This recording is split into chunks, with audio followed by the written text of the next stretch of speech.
If you're doing a low buy or no buy year, how do you know that you're succeeding? In this video, I'm going to talk about how I'm tracking my low-key no buy year, which is what I'm calling it, and give you some tips, things that have helped me, things that were enlightening for me when I did my first no buy year in 2023, as well as some additional things I'm doing to track my low-key no buy year.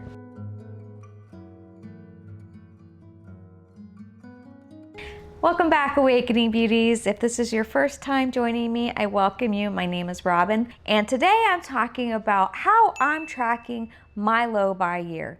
In a previous video, I talked about my whys for this year, why I'm doing a low-key no buy year. In that video, I talked about my core values, my whys, but how they were related to core values. And those just briefly are peace. I love having a peaceful, calm home, and I have a lot of renovations that need to happen to this home, so I'm saving for those. Another core value was adventure. I love to travel and I miss traveling. I haven't traveled as much over the past 10 years as I did previous to that. So that's something really important to me. It's something I'm trying to add back in to my life to take some of these bigger trips. And my third core value, which is my primary value, is freedom. I want freedom of my time to do the things that I want to do, to retire one day. We have a pretty aggressive savings program going on right now in our household. So how am I tracking my low buy / no buy year?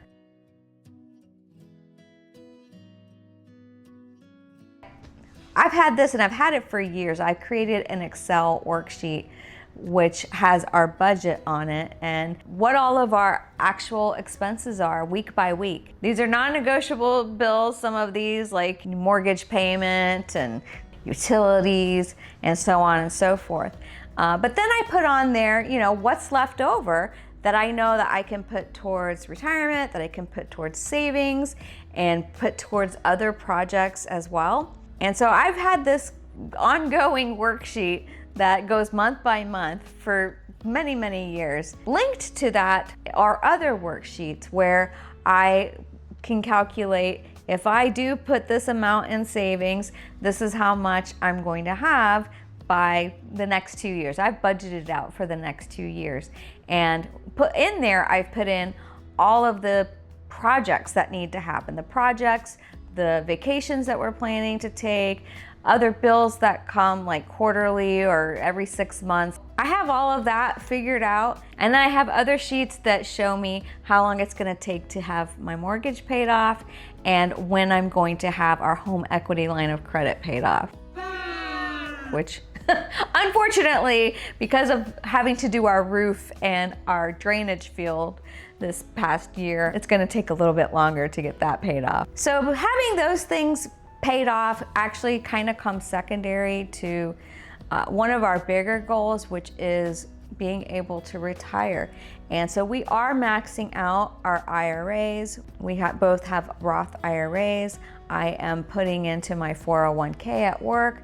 I put in the amount that they will match. So that's how I max that out. Although I could put more in that, I'd rather take it and put it into another investment, which I have, which is another mutual fund that I have to get up to $2,000 a month by some point this year. I'm trying to get it up to every month putting in $2,000. And that's the way that that money is gonna compound and that we will be able to retire. I wanna retire by 58. Like I wanna be able to leave my job by the time I'm 58. So that's 5 years from now. But I'm also working on this YouTube channel and other things to make side income. So, I hope to replace some of that income and have the bulk of my retirement saved in the next 5 years. Thankfully, we have put into our IRAs since we were about 25 years old, but we didn't put in enough, which is what we're now trying to make up for. So I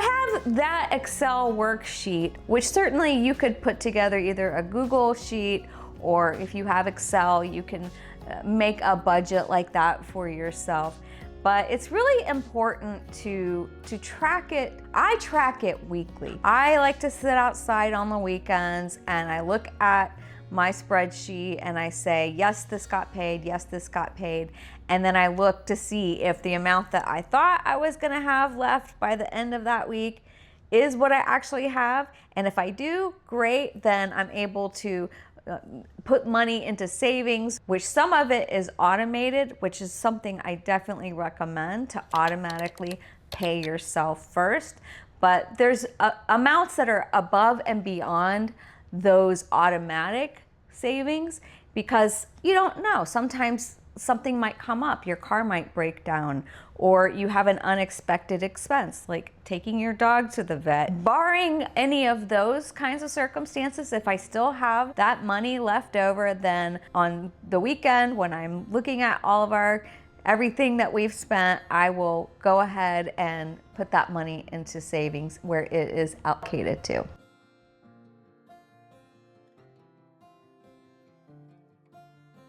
But I also use a program called QuickBooks, and I've used it for our business and our personal for over 20 years. And unfortunately, they are moving towards a model. I say unfortunately, sometimes I really resist technology. They're going to a subscription monthly online version, and basically they're pushing everybody who has been using a desktop version to have to convert. And they're doing that by removing some of the very helpful functions that used to exist with the desktop version that they're no longer supporting. So things that were very big time savers. So I'm actually looking for a different program possibly to track my personal expenses. If you guys have any ideas or programs that you're using that are very easy to use and aren't very expensive, let me know. Give me some ideas down below in the comments. I'm trying to figure out a better way, an easier way to track things that cost me less money. But I love QuickBooks because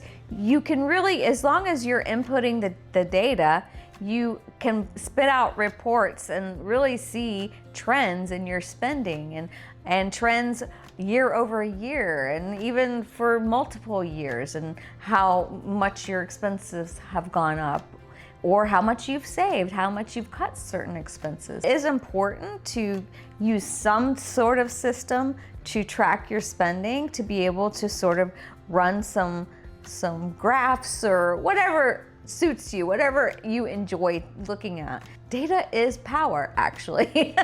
It's powerful because it gives you concrete evidence of how you're spending your money. So one of the things that I did in 2023 was I kept an ongoing list on my phone. I had a note on my phone of things that I wanted to buy after my no-buy year.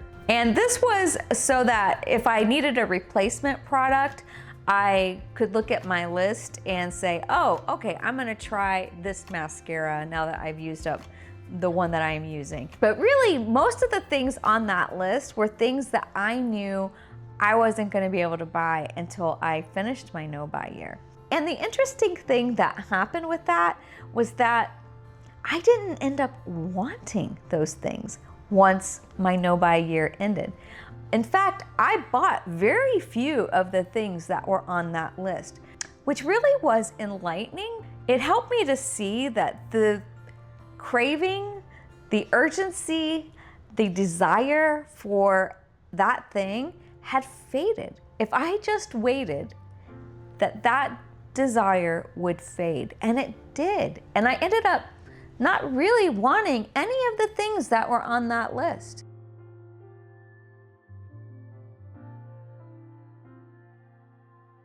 So I'm doing that again this year, and with a twist.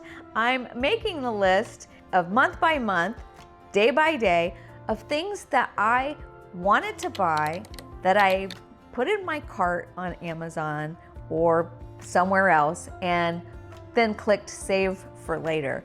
And I'm keeping a tally of how much money I've saved by not buying things when I wanted to. So I'll be able to share that information with you guys. I'll share it throughout the year, probably some of it, but at the end of the year, I'm gonna have a whole tally of products I didn't buy and how much money I ended up saving by not buying those things when I wanted to. So I encourage you to do this too, whether you do it in your phone or you keep a little notepad with you. Write down the things that you are tempted to buy, but you decide that you're gonna wait, take a breath, maybe wait a week before you make your final decision.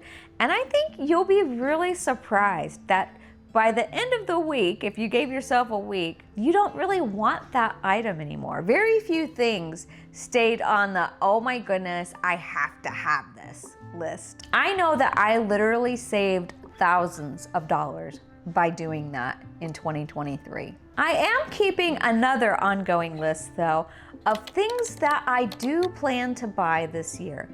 And the things that I plan to buy in this year have to align with my core values. One of the values that I have is of sustainability and buying better quality things, natural fibers. So I do intend to replace some t-shirts and activewear and underwear also with things made from natural fibers like wool and cotton and silk. But you never know. I might not end up buying those things this year. It's something I'm sort of intending to buy, and it's on my okay list once I get past these next few months where I'm trying to pay off a few things.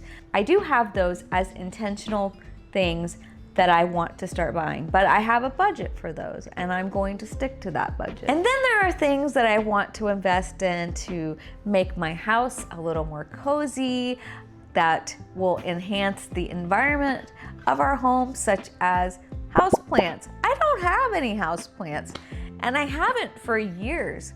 And I really have been craving bringing nature back into my home.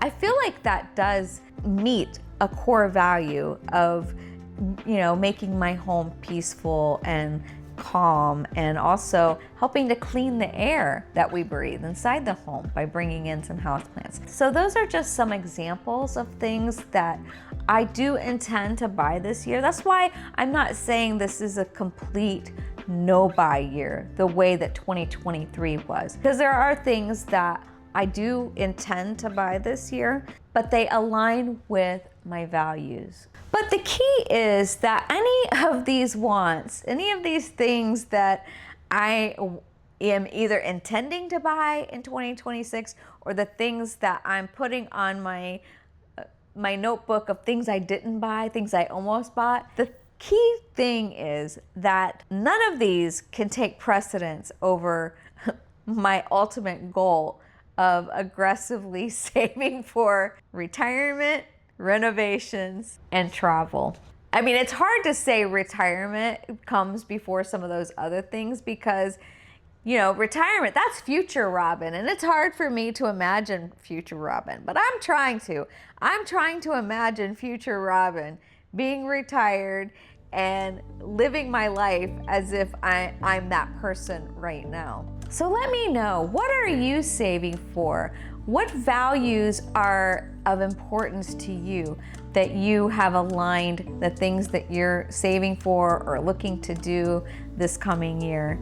Are you doing a low buy year or a no buy year? If so, are there things that you will allow yourself to buy during this time? Also, let me know if you're tracking your expenses in some way on your phone that is super easy for you, because I definitely want to find something that's easier and cheaper than QuickBooks. I'm going to be making more content like this. This is very important to me, and I know to a lot of you this year. So make sure that you're subscribed and hit the notification bell so you know when I upload. Also, if you liked this video, go ahead and give it a like. That really helps. And I'm gonna suggest a video here that I think you might like, and YouTube is also going to suggest a video that you might like.